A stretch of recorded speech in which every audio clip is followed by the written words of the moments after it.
نحمده ونستعينه ونعوذ بالله من شرور أنفسنا ومن سيئات أعمالنا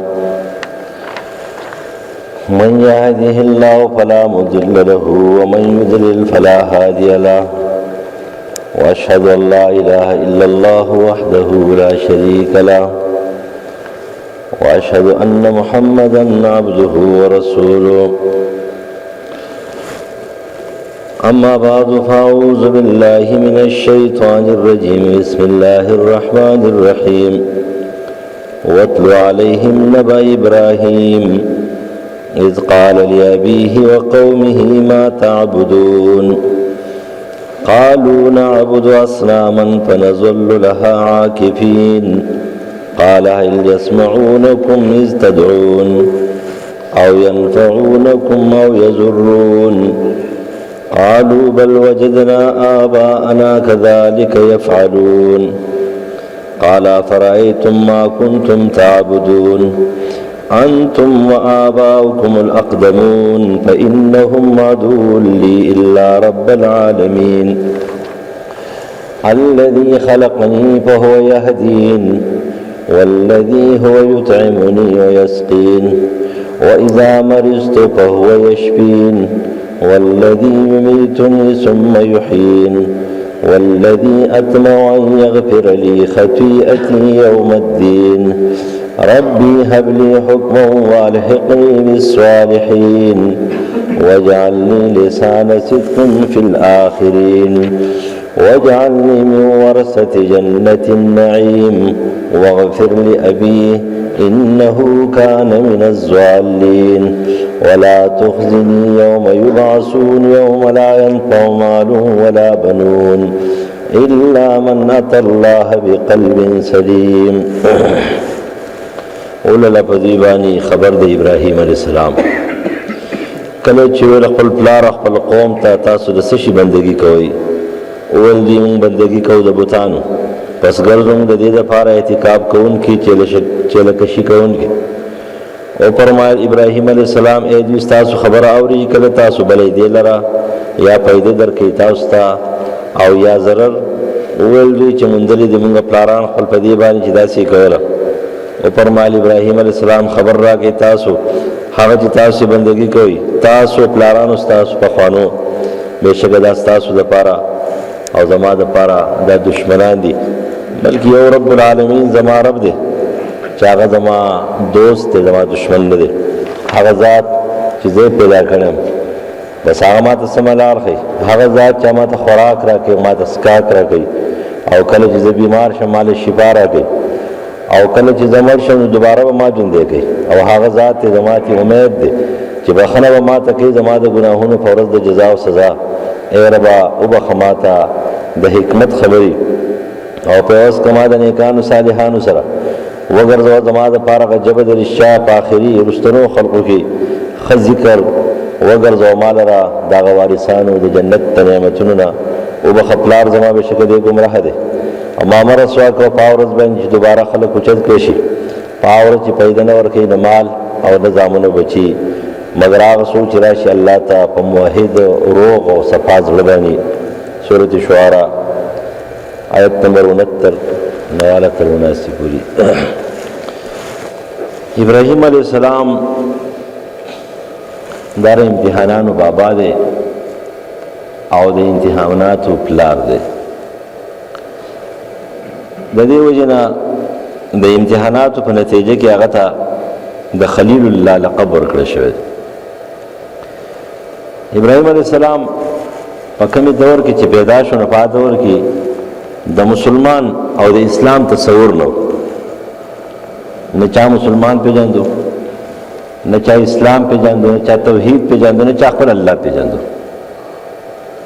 پلار مشرک ته دشمن دی قوم مشرک ته دشمن دی د وخت بادشاہ نمرود د ربوبیت دعوا کړی دا هغه دشمن دی چاپیرا ټول ګټي لوټي چې دی نه هغه دشمن دی هیڅ څوک نشته داسې چې هغه سمرګستیا وکړي په وخت کې اج کله توحید تقریر کو اولنې تقریر نو ذکر وتلو علیہم نبأ ابراہیم تقریر شروع کړ د خپل پلار نه، وانذر عشیرتک الاقربین، شروع به کې د چا نه؟ د خپل ځان. د دې وجه نه موحد سړی په دنیا کې هغه پریشانه زندگی تیروي، دا ټول ژوند په امتحاناتو کې وي. اب دا کوشش نه کوي چې د شیطان په شان دي یا د کافر په شان دي د خواهشات نه ډک او د راحتونو نه ډک زندگی تیروي. سکون قلبي ځان نشي دی، اطمینان قلبي ځان نشي دی، د روح اطمینان ځان نشي دی. یو روح پریشانه کولی دا په ګناهونو پریشانه کیږي، په شرک باندې، په کفر باندې، په ګناهونو باندې.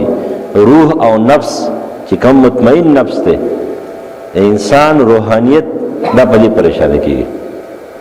کله چې نیکی کې سړی موحدی مؤمن یا مسلمانی د عقیده ټیک وي، د روح په اطمینان کې وي، د اندرونی نفس دا په امتحان کې وي، هغه خوشاله وي. خو چې کله د ګناهګاری دنه هغه مضطرب یا پریشان وي، اگر کده ډېر خوشاله ور سره ډېر راحتونه ور سره د دنیا هر قسم اسباب او ذرایع ور سره او د ژوند تیرولو لپاره چې څومره اسباب او ذرایع دي ټول فراهم کړي، لیکن دې پریشان وي. تاسو به کتلې ټول دنیا کې د ټول زیاته خودکشي دا په جاپان کې کیږي، د ټول زیاته خودکشي په چاینا کې کیږي، دا ولې کیږي؟ د ټول زیاته خودکشي د یورپ په ممالک کې کیږي. دا غي وجه دار چې دا په نفس باندې بیماران دي، دا په اندرون باندې پریشان دي، دا په روحانیت باندې پریشان دي، د دوی روح پریشان دي، د نفس پریشان دي، د دماغ پریشان دي. ظاهري راحتونه ور سره دي، دنیا راحتونه ور سره دي. چا ځان د سرو زرو ګاډي جوړ کړی دی او چا ځان د سرو زرو هلیکاپټر جوړ کړی دی، خو راحت په دې کې نشته دی. پیغمبر ویلي دی، قرآن ویلي دی، الا بذکر الله تطمئن القلوب. په قرآن باندې زړه مطمئن کیږي، په قرآن باندې. تاسو وګورئ څومره چې ماحول له وګورئ، خودکشي څوک کوي؟ لوی ساینسدان یې کوي، لوی پروفیسر یې کوي، لوی ډاکټر یې کوي، لوی انجینیر یې کوي. نو ته ماته وښیه په یو غونډ ماحول کې وښیه تر دې وخته پورې چې یو شیخ القرآن او شیخ الحدیث خودکشي کړله، وښیه نشه پیش کولی. د مرګ پورې هغه زری زخمی پریشانه د دنیا نه پریشانی په وجود باندې خوشاله، په وجود باندې. زموږ استاد محترم دی الله وبخښي، هغه هائی ټمپریچر به 104 105 زګي دا نوی کینسر و پای کې باغ درس کو ډاکټر به ته ویل درس ما کوه، هغه ول دا قمقل له دا به کو بزګه ده چې زما په کم شي کې علاج دی د ما راغې نه منی گئی، کم شي کې زما روحانیت ته د ما راغې نه منی گئی. هغه 4-5 غنټه درس مسلسل وګولو، بخاری او ترمذی او دا کتابونه به ویل، او سره دې نه چې لاس په پسړی کې خو دوکنه دا وجود به سم سکورلاټه اور به کو پروايم نه، هغه تکلیف ورته لیکن خپل ژوندۍ داسې تیروله. اول دې کې زما راحت ته سکون دی. خو ته تاسو کو الحمدلله ټیک یم، ساغه هاي ټمپریچر دا او ستبه مشته. ها ګلې شکوې د الله نه کولې، دا ګلې شکوې نه کولې چې زه قرآن ته تفسیر کوم او ترجمه ټول وایم او د سار نه ماخام پر لګایم بخاری او ترمذی وایم او الله تعالی بیمار کړم، تا پریشان کړم. لہذا دا اصل خبردار ہے چې قرآن او حدیث په دې باندې دال لري چې روحانیت حاصلول غواړي، دا په امتحاناتو کې سره، دا په ذکر کې، دا په قرآن کې، دا په تلاوت کې، دا په عبادت کې، دا په دې شذونو کې ملاويږي. او د دنیا د شذونو د خو اسباب او ذرایع دي، دا به استعماله سره وګه شي ډوړې وخوري سمور شي، خو لیکن په ډوړې په مړېدو باندې خوشحالي نه راځي. کله کله سره ډېر مور شي، خپم شي، ها ډېر یو بوس کې پریشان شي، لیکن کډېر تلاوت وکې نه بخپه کېږي، کډېر عبادت وکې نه بخپه کېږي، کډېر ذکر وکې نه بخپه کېږي، تبع اندرون کې سه تبع خوشاله. د دې دنیا کې د موحد ژوندۍ هم دغه دا چې د دنیا نه زی د دې د امتحانات سره زی، لیکن الله تعالی به التس استقبال کوي، دله بهترینه نتیجه ور کوي چې دا د دنیا نه خبر اغله بندا د استقبال وکړي. د دنیا نه خبر اغله، دنیا نه د الله نه، د دنیا نه خبر اغله ده، د معاشرې نه خبر اغله ده، د خلکو نه پریشان راغله ده، ولیکن د الله د امتحان نه خپنه دی راغله. الله په امتحان نه اوسه خوشاله، د الله د بندګۍ نه د الله نه څه شکایت نشته څه اعتراض نشته چې پاک یو بنده د الله ابراهیم علیه السلام دی. ابراهیم علیه السلام د الله ډېر عظیم بنده دی، د امتحاناتو سره مخامخ شوی دی. دومره امتحانات پرې راغلي چې اوس یو څو نمونې د هغه امتحاناتو پیش کوو چې الله تعالی په هغه امتحاناتو کې پاس کړو. نو فاتمهن قال انی جاعلک للناس اماما، او چې کله هغه امتحانات یې پاس کړه نو د هغې نه بعد د پروردګار وایي چې تا کلمات امتحانات دې ټول پاس کړه، اوس زه تاله یو ډېر لوی امامت در کوم، یو ډېر لوی ایوارډ دله در کوم. هغه ایوارډ چې کوم دی نه هغه خلیل الله دی. خلیل الله هغه ته په نسب نه دی ملاو شوی، که نه پلار یې خو مشرک او کافر و آزر. هغه ته د مور پلار او د خاندان په اعمالو نه دی ملاو شوی، په بل یو داسې نسبي کردارو ته نه دی ملاو شوی، په مالو دولتو ته نه دی ملاو شوی. هغه ته دا ایوارډ، دا لقب، دا په کردار ملاو شوی دی، دا په امتحان ملاو شوی دی. او امتحان شروع کو د چا نه؟ د پلار نه. دا بت پرستی پرېږده، دا بت تراشي پرېږده، دا بت پرختي دې پرېږده، الله ته متوجه شه. ابن عربی احکام القرآن کې نقل کوي، امام رازی دا قصه نقل کړې ده. دا پیغمبري ورته ملاو شوي نه وه، د پیغمبرۍ د ملاوېدو نه مخکې پیغمبران خو ډېر محفوظ دي. دا یاد ساتئ، دوه ټکي دي په دې ځان پوهه کوي، ځکه تاسو ځان پوهه کوئ. یو ته معصوم وایي، یو ته محفوظ وایي. معصوم د پیغمبرانو صفت دی، د معصومیت لپاره د عبادت ضرورت نشته. پیغمبران الله تعالی د پیدایش سره د مور په خېټه کې دننه معصوم کړي. اج کله دنیا ته راشه ګناه نه کوي، هر ګناه عزم نه کوي، تصور نه کوي، داغه نفس مطمئنی، داغه اندرون پاکی، داغه شیطان چې کوم تابع شوی دې ته معصوم وي، دې ته عبادت ضرورت نشته ده. پیغمبران الله تعالی معصوم پیدا کړی دي، ګناهګار نه دي. یو د هغې نه وروسته بندګان دي، صحابه، تابعین، تبع تابعین. نو صحابه محفوظ دي، محفوظ حفاظت چې کومه دی دا به ځان نه په خپله دیوال چاپېری، ټوپک په در سره یي، شیطان به پیولې، دشمن به پیولې، چاپېره به د یخنۍ د ګرمۍ دپاره اسباب ذرایع فراهم کې، چاپېره به ځانه دیوال چاپېرې. دې دپاره عبادت پکار دی. نو صحابه اولیاء الله دا محفوظو، ولې دوی عبادت کو، په عبادت باندې او په محنت باندې او په ډېر کوشش باندې او په ډېرو قربانو باندې الله تعالی دوی ته لقب ورکړی دی رضی الله عنهم ورضوا عنه. دا محفوظ دي. نو صحابه محفوظ دي او پیغمبران سره معصوم دي. د دې وجه ابراهیم علیه السلام چې کوم حدیث کې راځي او کوم قرآن د هغې ذکر کړی دی، هذا یا هذا ربي، هذا ربي، هذا ربي، او ثلاثه کذبات، دا ټولې توریعي دي. دا دلیل الزامي دی ته وایي. یو سړی پړ کول سوچ کې روان دی، که نه سړی په سوچ کې روان دی، لکه دا قابل دی، نه نه دا قابل نه دی، دا قابل دی، نه دا قابل نه دی، نه دا قابل، دا ګناه نه ده. ابراهیم علیه السلام د دې خلکو سوچ پیش کو، دا معبود دی، ستوری څنګه معبود دی؟ نه نه نه، دا سپوږمۍ، دا نور، دا ګټې لوټې، دا ټول دا رد کولو دپاره کوي.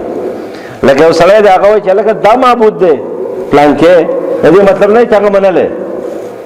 هذا ربي، ای دا معبود دی، اصل کې داسې دی، هذا ربي، ای دا معبود دی، او چې نه دا معبود نه دی، وایي دا معبود دی، دا معبود نه دی، وایي دا دی، نه دا ټول معبودان نه دي.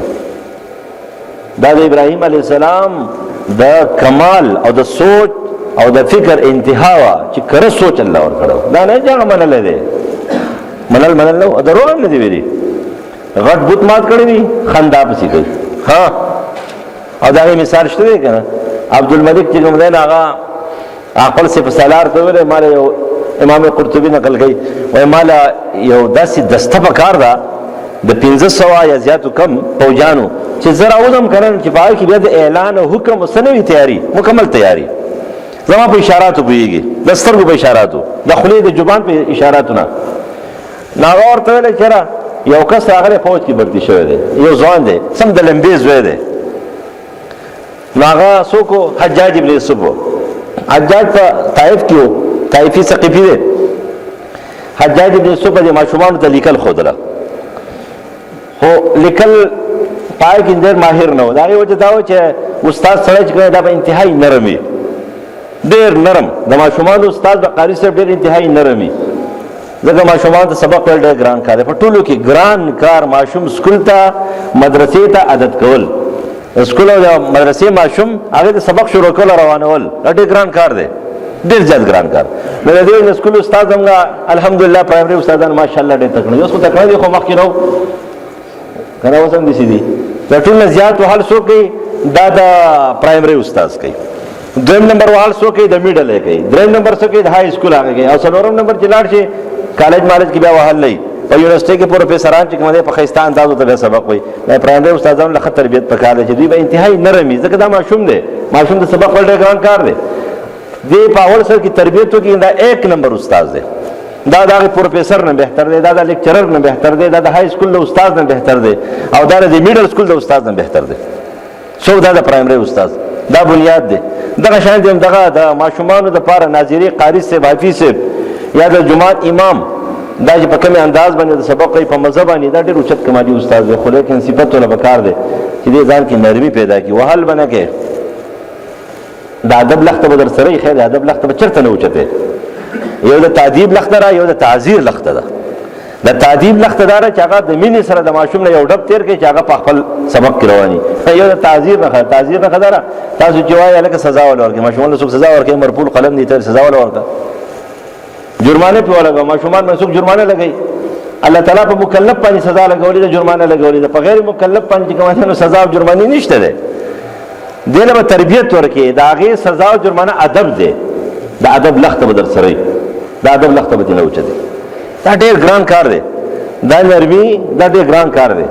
نو ماشومانو تربیت ډېر ګران دی.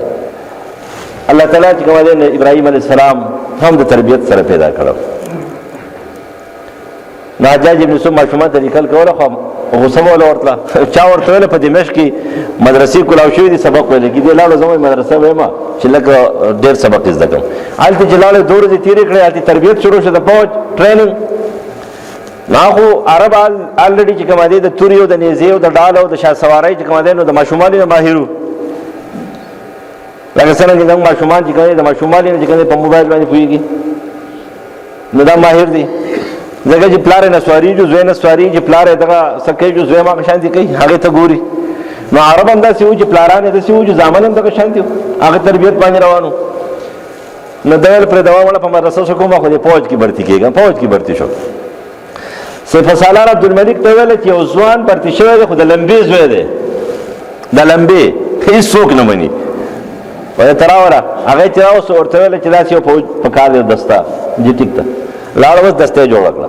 هلکان یې بس خپل ځای کړه. تربیت یې موله ورکړو. بس په دې کې عبدالملک هغه راوتلو د یو دم حکم وکړو یو فوجي پکې پاسېدو نه. هغه زما په یو رنګوټ سړی ته اوس د کوم طرفه رالی او سپه سالار شوې لمونږه بس دا اثر توره ورسره وه چې ګزاره یې پرې وکړو سړی زخمي کړو. بس هغه لاړو سپه سالار ته سپه سالار چې راغی چې په هغه باندې ګزار وکړو سپه سالار هم زخمي کړو. سپه سالار لاړ عبدالملک ته وویله او دا یې د ځوان نه بهېږي دا چا وایي دا ستا هغه کمانډر حجاج هلته یې راوله. حجاج ورته عبدالملک ورته وایي چې دا دې ولې ووهله سپه سالار دا چې تا ووهو. ویل ما څنګه والی دی؟ تا ووهو. یله که ما والی دی توره ستا په لاس کې ده هینې ته بهېږي ورته وایم او ورته وایي چې ستا غوندې بادشاه داسې بې غیرته سپه سالار ساتي لکه تا چې فوجي نه مني په کرتب نه پوهېږي په حکمت نه پوهېږي هغه بادشاه به څه ګټه وکړي او هغه فوج به څه ګټه وکړي دا تا والی دی دا بې غیرته دې سپه سالار کړی دی. عبدالملک چې وکتلی چې دا خو ټیک وایي بس هغه ته ته کېنهدي هغه له پټۍ مټۍ وکړې بس سپه سالار ته یې ته موضوع ته ختم. حجاج ته د ماره فوج سپه سالار شو او فوج سپه سالار څه شو لمبې زوی او فوج یې داسې کړو چې بلکل پټی کړو. د دې وجې نه ابراهیم علیه السلام هغه هم دا وویله چې دې غټ بوت والی دی او دې غټ بوت ولې والی دی خلکو ته وایي چې تاسو له دا قیمت ورکړی دی دا حیثیت هم ورکړی دی دلم زور ورکړی د نفي د نقصان مالک ګرځولی دی بوت والی دی پوهېږئ خبره باندې دغه د حجاج ابن یوسف خبره ده. نور هغه دا نه ویل چې بوت څه کولی شي یا څه ویله چېرې زما دا خور ده اسلامي خوره ده دیني خوره وه سارا به دیني خور وه. تاسو ټول چې کومه دی نو څومره چې چا ودونه کړي دي د دوی دا ښځې ټولې د دوی خویندې دي اسلامي خویندې دي. 15 قسمه خویندې دي تاسو ته پته 15 خویندې د 4 خویندو سره نکاح حرام دی او د 15مې خور سره نکاح جایز دی. یو خور هغه د پلار د مور نه پیدا ده هغې ته عیاني حقیقي خور وایي هغې سره نکاح حرام دی. یو هغه خور دی په پلار شریکه د مور جدا ده هغې ته اللاتی خور وایي د هغې سره نکاح حرام دی. یو هغه خور دی په مور شریکه ده پلار بدل دی هغې ته اخیافي خور وایي د هغې سره نکاح حرام دی. او یو خور دا په شودو کې شریکه ده هغې ته رضایي خور وایي د هغې نکاح حرام دی. او دا نور باقي انما المؤمنون اخوتون ټول مسلمانان خویندې ورونه دي. دې د اسلامي خور وایي. ابراهیم علیه السلام ته خپله خور نه ویله اسلامي خور یې ورته ویله اسلامي دا زما اسلامي خور ده. نه په دې کې کوم ځای نه دروغ راغله دا خو دروغ نه دي د دې وجې نه دا دروغ نه دي. یا انی سقیم زه بیمار یم نو بیمارو په سوچ بیمارو په روحانیت بیمارو د دوی په دې غم کې اخته و. او دا قدرتي خبره تاسو فکر کړئ که نه سړی روغ موړ ناسې ښه خاندي. زه بار بار د مثال بینم ښه خوشحالی سړی راتلل خو دا پرېږده موبایل باندې رینګ راشي یو دم سړی خفه شي الله دې دې غر کې اوس په دې ټایم کې سره ټلیفون وکړو په دې ټایم کې مې څه چل وشو ته خو روغ موړ پې نه دې تبه وه نه دې په خېټه درد و نه دې په سینه درد و یو دم دې رنګ هم بدل شو پریشان هم شي خفه هم شي او خوراک یې پرېښوده پرېږدم مړه ویل ولې د پلان کې مردار چې که نه ټلیفون وکړو. یو سړی ناستي دلتې ناګانه په هغه دي کې یو سړی ښه خوشحاله ناستي په محفل کې یو شی را روان شي هغه را مخامخ شي دی یو دم بیمار شي سترګې او رنګ او هر څه بدل شي پریشان او خفه شي کولې مړه بس هغه شی راغی بیا اوس بیا څه ګډي وډي وایي. بعضې انسانان دا د بیمارو دپاره جوړ دي بس خلک بیمار کوي چې ور مخامخ شي داسې کوي. ابراهیم علیه السلام دا خبره په دې وجه باندې کړې وه. اولنی امتحان د ابراهیم علیه السلام مختصر غوندې به وایو نو چې په بت پرستۍ په کور کې پیدا دی او په هغې کور کې دی خپل پلار سره مخامخ شو. نو مور بوتلو خبره مې دا کوله چې امام رازي نقل کوي او ابن العربي مور بوتلو وایي راځه چې ځو رب خواله. کوم رب؟ وایي رب چې ټولې دنیا رب دی. دنیا رب په ځمکه باندې څه کوي دی راغی چې ویې کتل سرو زرو تخت دی د سرو زرو کرسۍ ده جواهرات او ملغلرې دي او دا پې لګېدلې دی په هغې باندې یو سړی ناست دی او د هغې نه چاپېره چې کومه دی لاندې د تخت نه لاندې ښایسته ښایسته د ټولې دنیا ښایسته او حسینان دا نر ښځې را جمع کړي او ته چاپېره په ښایسته ښایسته کپړو کې ولاړ دي. دی د مور سره چې ورغی ورته ویلی چې عرب کم یو دی ویل دغه رب دی. هر خندا نه شوم چې ابراهیم علیه السلام وایي ستاسو دا رب خو ډېر زیات بېوقوفه دی. وایي څنګه؟ وایي د ده نه خو بټ قمقل نشته دی وایي ځان یې خوشی پیدا کړی دی او خپل مخلوقات یې ښایسته پیدا کړی دی. وایي څنګه؟ وایي ته دې وګوره دې مخ دی دې شکل دی واقعي چې نمرود ډېر بد شکله انسان و ډېر بد شکله وایي ځان یې بد شکله پیدا کړی دی او خپل مخلوقات یې ښایسته پیدا کړي دي. نو سړی ځان ښایسته پیدا کوي که نه خپل مخلوق ښایسته پیدا کوي؟ سړی خپل ځان ښایسته پیدا کوي. نو دا څومره بېوقوفه انسان دی دې رب لمې بې نو په هغه زمانه کې پیدا شوی دی. نو پلار ته وایي چې واذکر فی الکتاب ابراهیم انه کان صدیقا نبیا اذ قال لابیه یا ابتی لم تعبد ما لا یسمع ولا یبصر ولا یغنی عنک شیئا. پلار سره مخاطبه کوي چې پلاره تر هغه چا بندګي کې چې هغه نه ییني نه اوري نه پوهېږي نه جواب درکولی شي د نفي او د نقصان مالکان هم نه دي اختیارات هم ورسره نشته دی د ګټو لوټو نه تاسو جوړ کړي دي او تاسو پې ګلونه اچوئ نه پاسه او تاسو له خوراکونه راوړئ او تاسو له څه کوئ څه کوئ. دا محتاجه مخلوق ته محتاج رب کېدی شي. نو دا اول د پلار نه شروع وکړه د پلار سره مکالمه وکړه لیکن پلار یې چېرته منله ځکه چې پلار خو د شیطان په ګروپ کې ورغلی و. د دې وجې نه ورته وایي قال اراغب انت عن آلهتي یا ابراهیم لئن لم تنتهي لارجمنك وهجرني مليا. قسم نشوي او دا خپل کار او دعوت تی پرې نه ښودلو او دا د بت پرستۍ او د شرک او د کفر دا تمیزونه چې ته کوې او دا خبرې کوې دا دې پرې نه ښودلې. نو داسې کار به وکړم چې په کاڼو به دې وولم او د دې علاقې نه به دې وشړم. ته څنګه چې کومه دی ما ته د دعوت راکړې. نو هغه ورته ویل چې زه بس ټیک ته نو چې ته نه منې قال سلام علیک ساستغفر لك ربي انه كان بي حفیا. بس ټیک ده سلامي متارکه زه درنه لاړم الله نه بخښنه غواړم ستا دپاره رب زما په ما مهربانه دی خو چې بند یې کړم منع کړم بس بیا به چې دی نو څه وي ستا دپاره څه نه وي بیا به دغه شانتې جهنم ته ځي هم دغه شانتې لاړ. دویم نمبر امتحان اوس د بت پرست خلاف خو کاروایي وکړه اوس د بتانو خلاف کاروایي پکار ده. اوس هغه محلات او هغه ځایونه هغه درګاهونه چې په هغې کې بندګي کېږي اوس د هغې د ختمولو حکم او اشاره ورته ملاو شهر کار یې په خپله نه کول د الله حکم و د الله د حکم مطابق دا کارونه کول. ولقد آتينا إبراهيم رشدا من قبل وكنا به عالمين إذ قال لأبيه وقومه ما هذه التماثيل. دا څنګه بوتان دي تاسو بندګي کوئ؟ شپه ورځ دې ته ناسي دوی ورته دا خو د پلارو د نکاح او د مشرانو چې کومه طریقه کار دی په هغې باندې عمل کو، د هغې رواج مطابق بندګي کو. ابراهیم علیه السلام الذي غم پکار دی، اعلان جنگ پکار دی، دی ورته ویل تالله لاکیدن اصنامکم بعد ان تولوا مدبرین. تاسو د اختر په ورځ باندې کله په شا شئ او خپل خراس کا کو بل دین ته شي او بیا بوتان ته لګروست راځي نه د بداغې نه مخکې ساسو معبودان ختم کما. نو دا دغه ابراهیم علیه السلام راوتلو، دوی ته خدا باندې وکړه چې په نظره فی النجوم فقال انی سقیم فتولوا عنه مدبرین. ابراهیم علیه السلام چې دین هغه ځان بیمار کو یا بیمار شو، د دې په سوچ باندې، دوی په فکر او پریشانو باندې چې دا څه کوي، بت پرستی ته دي، دا دغه نه چې بیمار هم طبیعت په ټیک نه دی. راوتلو نو فراغ الى الهتهم فقال الا تاكلون. اول لاغه دا سره خبرې کوي چې ګدال وګانی ته پرتی دي او دا د دنیا د مال او دولت او خراس کاک پوت ته غرق شي خوري کنه، مالک لا تنتقون جواب نه راکوي. ناوې جوم جواب درکول شه ته پدې نه جوم ګټي لوټیو. نو ابراهيم عليه السلام فراغ عليهم ضربا باليمين، بس تبر ور سره ده او ټوله ریز مریز کو ختم کړه.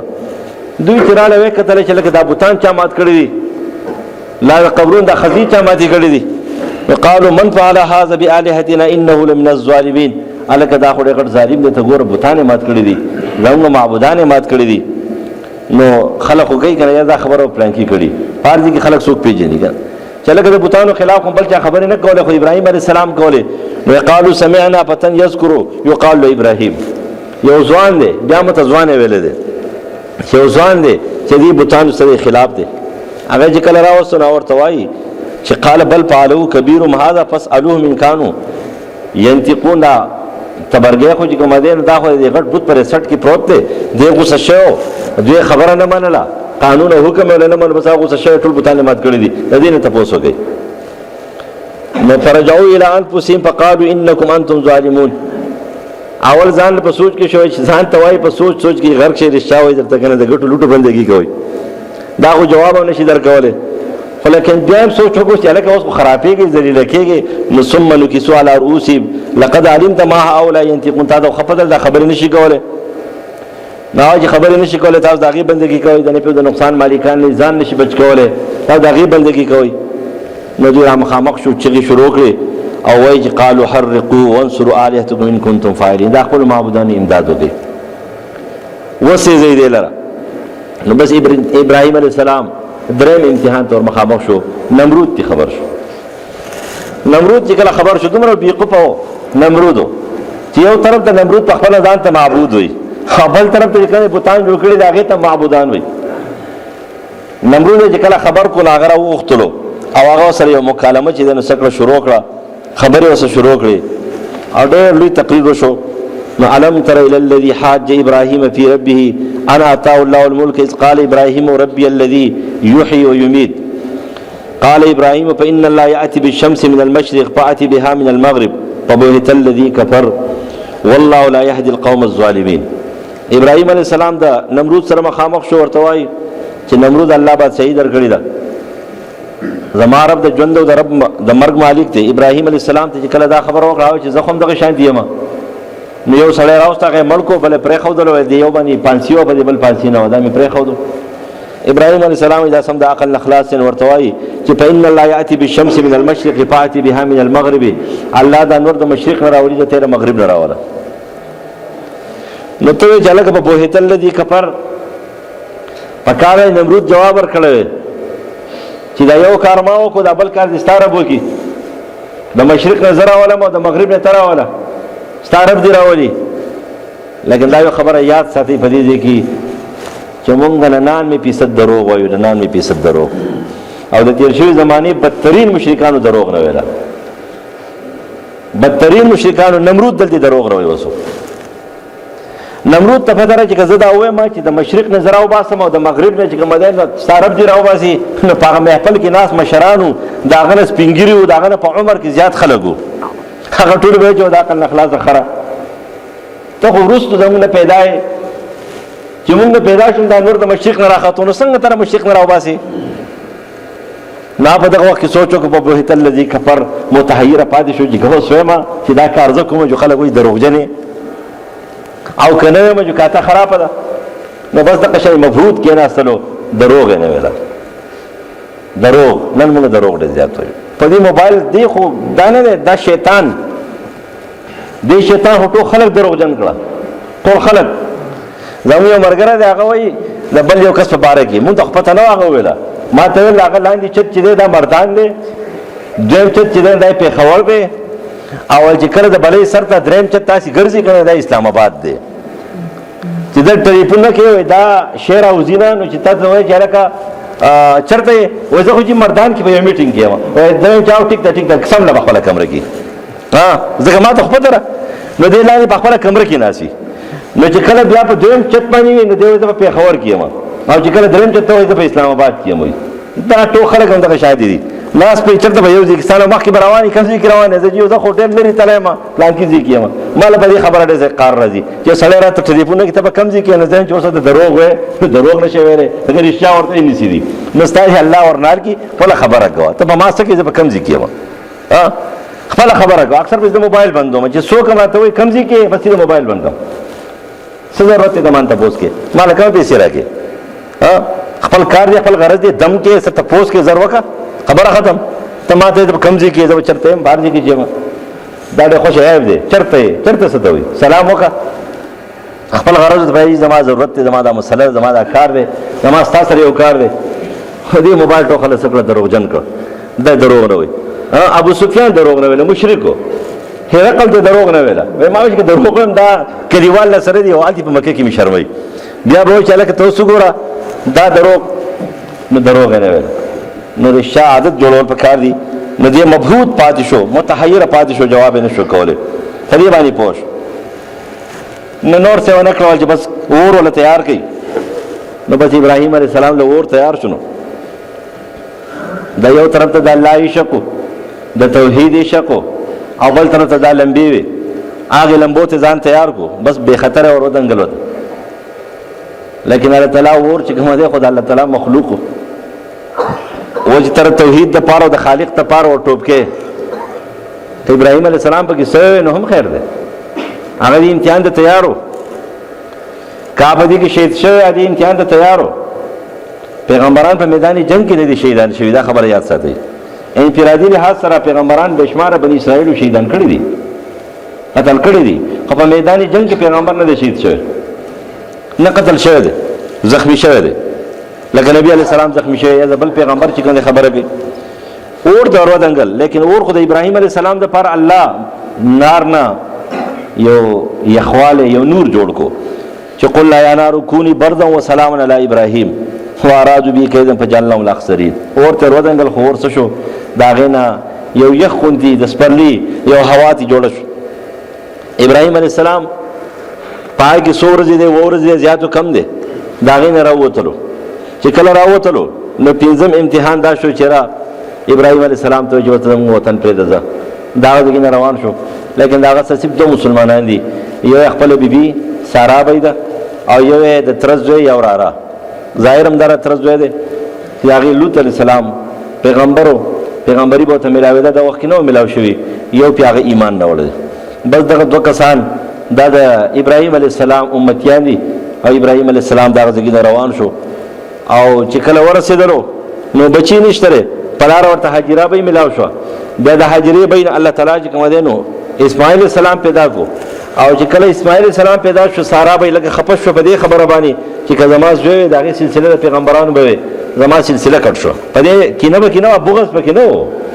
خو دې خفګان نه واغستله چې زوی د سړي پیغمبري هغه ډېر اوچت مرتبه والی نو د سارا به زوی پیغمبر پاتې نه شو او د حجرې به زوی پیغمبري نه په دې خپوا لیکن قرباني چا ور کړی و څوک چې قرباني ورکړي کنه ترجیح هغه ورکړي دا شرعي اصول دي دا ادبي اصول دي دا د عرف او د رواج خبر هم ده دا تاسو دمه پټو خبرې نه دي چې چا قرباني ورکړي دا دلل الله تور کې سین ته واچي او چې کم پیسو والا دی او کم چالاک دی او کم پالش دی نه پالشي او چالاک او پیسو والا چې کومه پاټي کې مخکې دي لیکن اسلام داسې مذهب نه دی چې هغه د قربانو د چا خیال نه سدي چا چې قرباني ورکړې د هغې لحاظ به ساتي. عمر فاروق د بلال خیال ساتو خو د ابو سفیان نه ساتو، د عمار خیال ساتو خو لیکن د سهیل خیال نه ساتو.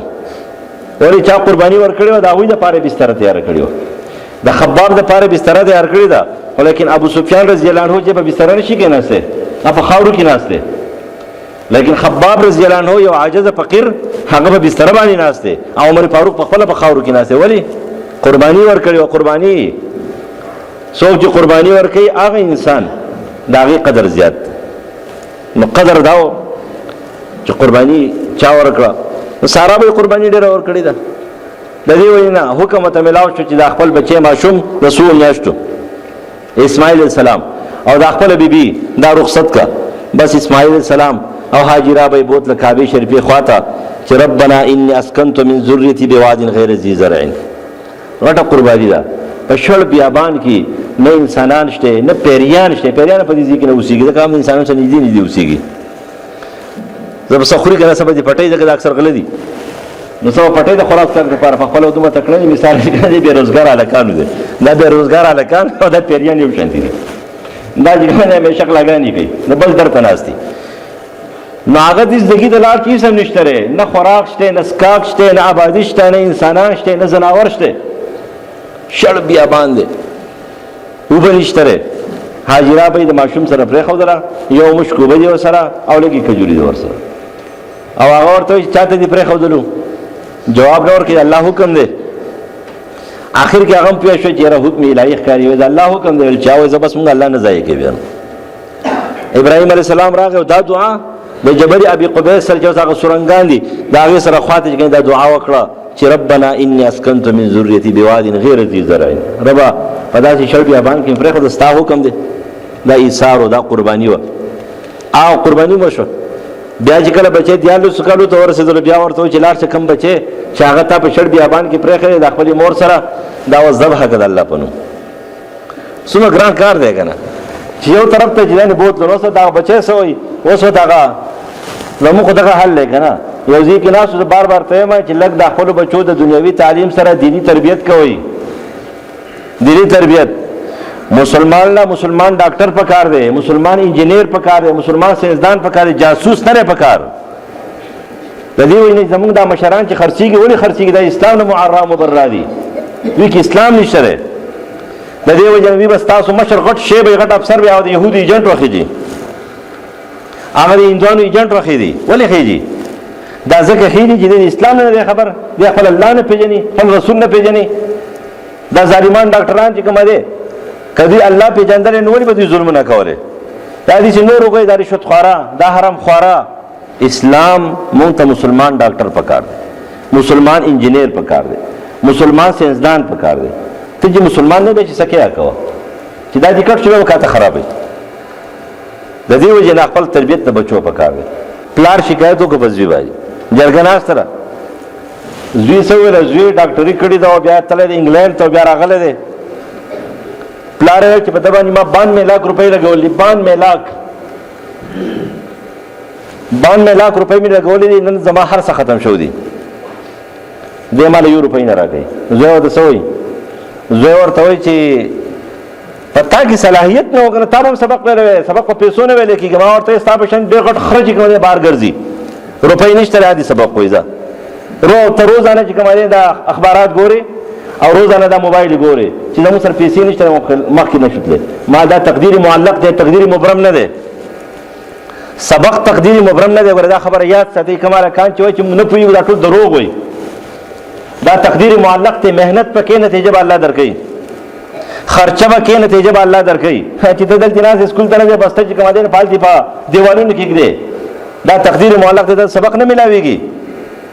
الله تعالی د چا محنت چېرته نه ضایع کړی. دا سوچ وکړه ما دا تقدیر معلق دی، دله ستا په شان ډېر خلک بار ګرځېدله. ښه ټیک په 92 لاک روپۍ ورکړې دې پلار له، دا په تا باندې فرض دي، لیکل وکړه 100 میاشتو کې ورکړې. بس خاله توبې و سلامونه بیا یې ایستله. ورته پته خو ولګېده چې اوس خو ټوله جرګه مې خلاف شوه، لیکل مې کې ښه ټیک.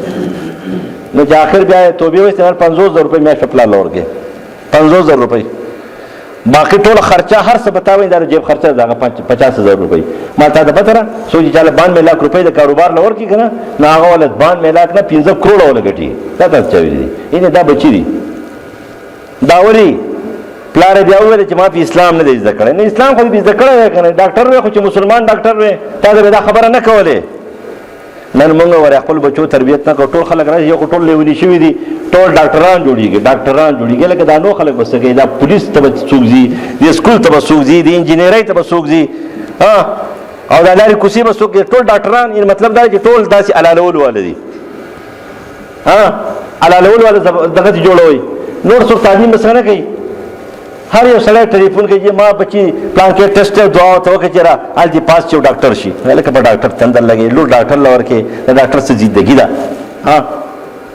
دا نو کارونه به څوک کوي انجینیر وي اول سیر وي اکسین وي پروفیسر وي بل څه شي وي دا خو ټول اوچت خلک خو دغه چې جوړ کړي چا دي ډاکټران څوک جوړي نه مړ کوي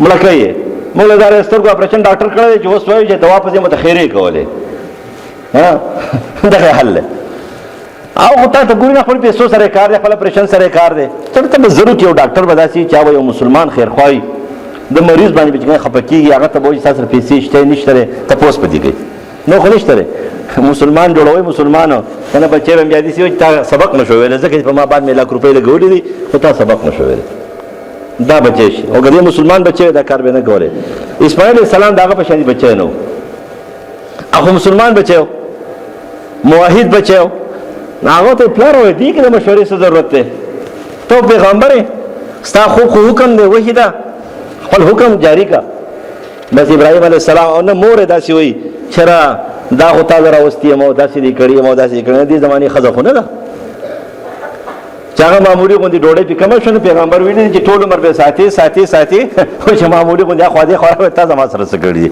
ټول عمر جنت تباکو او دې څه نه وایي چې ټول عمر وستا تباکو غلط میکړي حرام او حلال تمیز نه کې مال راوړي تبي تباکو من العقیده تباکو من الايمان تباکو من الجنت تباکو من الدنيا تباکو دا نه وایي خو زه زمادي ژوندۍ تباکو حدیث بیبي نه هغه ورته سو ویلا بالکل زه له سنبالوم تیار کولا او روان شو مینا تراله پروردگار ورته ویل چې دا بچي امتحان کې ته پاس شوي دا د علالولو بچی نه دی ګډ راغی نور هېڅ نه دي شوي ګډ راغی او سیده وله اوس حلاله کو وایي قرباني دې قبوله شوه د دې وجه ابراهیم علیه السلام په دې امتحاناتو کې پاس شو دا زموږ دپاره دي ځان د مسلمان دی که نه امتحاناتو ځان تیار کړه په دنیا کې به ژوند تېرې د امتحاناتو سره داسې ژوند به نه تېرې چې ته د کافر په شان هم جنت غواړې او زندګي د کافر په شان غواړې جنت ته مسلمان لپاره جوړې کافر لپاره جهنم جوړې دنیا کې د کافر زندگی غواړې نو جهنم لځه